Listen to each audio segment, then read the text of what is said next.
It all began with silence, a silence so deep, it echoed across the world.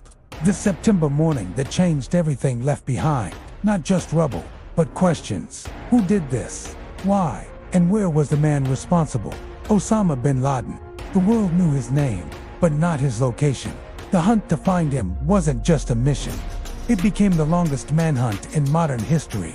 The CIA would spend years chasing shadows, decoding whispers, and following trails that vanished in the sands of Afghanistan and Pakistan.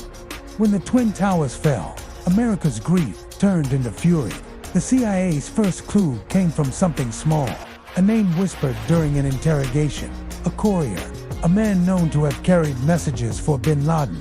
They didn't know where bin Laden was, but they knew he wouldn't move without this man. Years passed. The United States invaded Afghanistan. The Taliban fell, yet bin Laden vanished. Some said he was dead. Others believed he was living in caves. The world moved on, but inside the CIA's counterterrorism center, a small group of analysts refused to give up. Their days blurred into nights, staring at maps, satellite images, and intercepted calls. They pieced together fragments of a puzzle no one else believed could be solved. One analyst, a woman who had studied bin Laden for nearly a decade, became obsessed with one goal: find the courier, find bin Laden. For years, every lead went cold. Couriers disappeared, names changed, phone signals cut off. But the CIA learned patience. They learned that the smallest detail could break the largest mystery. And then, in 2010, after almost a decade of silence, the courier reappeared. They tracked him to a city few expected, Abbottabad, Pakistan. At first glance, Abbottabad seemed peaceful, a quiet town surrounded by mountains, far from the chaos of war. But when CIA surveillance drones began circling overhead, they noticed something strange. A massive compound, surrounded by walls 18 feet high. No phone lines, no internet, no trash leaving the building. Inside, a family lived in secrecy. No visitors, no travel, children who never went to school. Who build such a fortress? Unless they have something, or someone, to hide. The CIA didn't have proof yet, only suspicion. But sometimes, suspicion is enough to move history. Weeks turned into months of surveillance. Operatives watched shadows move behind curtains. They studied daily routines, the men burning their trash, the tall figure who occasionally stepped outside for brief moments of air. No one could see his face, but something about his movements, his caution, his isolation, it felt unmistakable. Could it be him?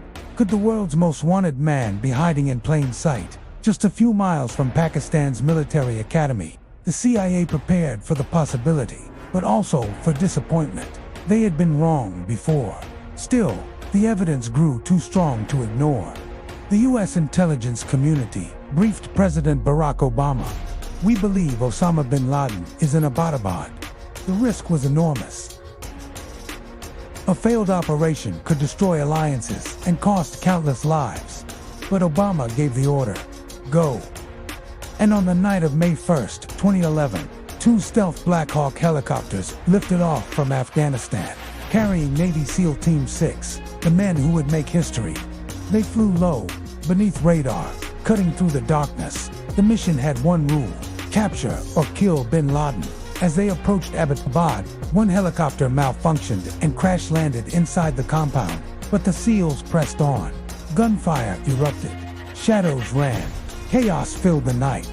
Inside one of the upper floors, they found him taller than expected, older, but unmistakably the man they had hunted for 10 long years. Osama bin Laden.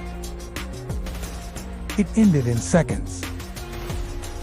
A single moment closed a chapter that had haunted the world for a decade.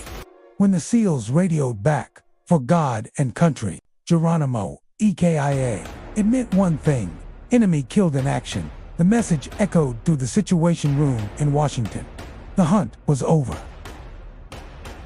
In the early hours of May 2nd, President Obama appeared before the world and said the words millions had waited to hear: "Justice has been done."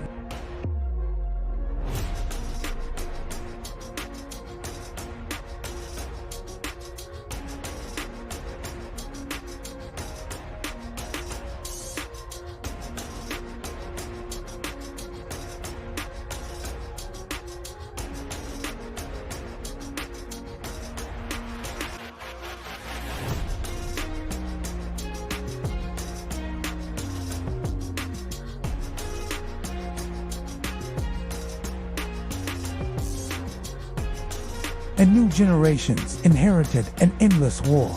The CIA's greatest victory came with the bitter taste of truth. Removing one man didn't end the conflict he ignited. Today, as we look back, we see the shadows of that hunt everywhere, in every airport security line, every drone strike, every policy shaped by fear and memory.